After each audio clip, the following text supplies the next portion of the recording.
بات ہے ایک جنگل کی، اور وہاں ایک کوا رہتا تھا۔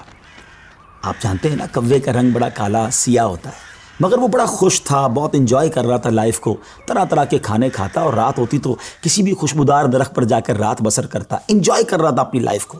اچانک اس کی نظر ایک سفید کبوتر پر پڑی۔ وہ سوچنے لگا کہ میں کالا اور یہ سفید، یہ کتنا خوبصورت ہے، کتنا اچھا لگ رہا ہے، مجھ سے زیادہ خوش تو یہ ہوگا۔ اب اسی خیال میں وہ پریشان رہنے لگا اور اسے رات کو نیند بھی نہ آئے۔ ایک دن وہ کبوتر کے پاس پہنچا اور کہا کہ تم کتنے خوش نصیب ہو، تمہارا رنگ سفید ہے اور میں تو کالا ہوں، تم سے زیادہ خوش تو کوئی نہیں ہوگا۔ کبوتر نے کہا پہلے میں بھی یہی سمجھتا تھا، لیکن جب میں نے طوطے کو دیکھا تو میں حیران ہو گیا کہ طوطے کے تو دو رنگ ہیں، میرے پاس تو ایک ہی رنگ تھا۔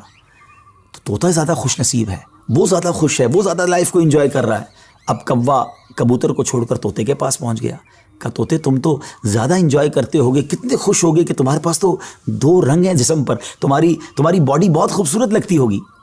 تو طوطا کہتا ہے کہ پہلے تو میں لائف کو بڑا انجوائے کرتا تھا کہ واقعی میں بڑا رنگ برنگی ہوں، مگر جب میں نے مور کو دیکھا نا تو مور تو کئی سارے رنگ لیے ہوئے ہے، اتنا خوبصورت ہے کہ اس کو دیکھ کر مجھے لگا کہ میں تو کچھ بھی نہیں ہوں۔ اب کوا اڑتے اڑتے پہنچ گیا مور کے پاس۔ مور چڑیا گھر کے ایک پنجرے میں موجود تھا۔ پہلے تو وہ انتظار کرتا رہا کیونکہ بہت سارے لوگ مور کو دیکھنے آئے تھے۔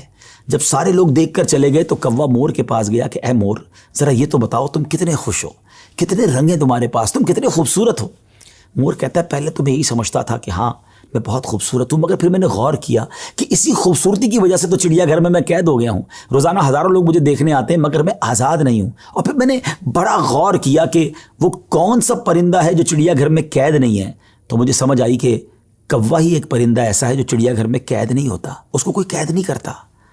ناظرین، کوے نے جب یہ سنا تو اسے احساس ہوا کہ میں بھی اپنی جگہ پر واقعی خوش نصیب ہوں۔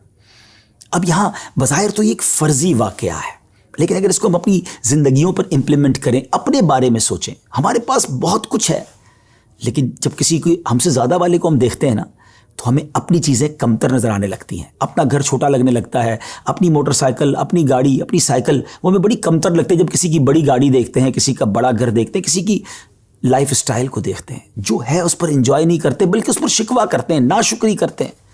اس طرح زندگی نہیں گزرے گی۔ اگر آپ ہمیشہ اپنے سے آگے والوں کو دیکھتے رہیں گے تو آپ پریشان ہی رہیں گے۔ اگر آپ نے موازنہ کرنا ہی ہے، کمپیریزن کرنا ہی ہے، تو اپنے سے کمتر لوگوں کو دیکھیں نا۔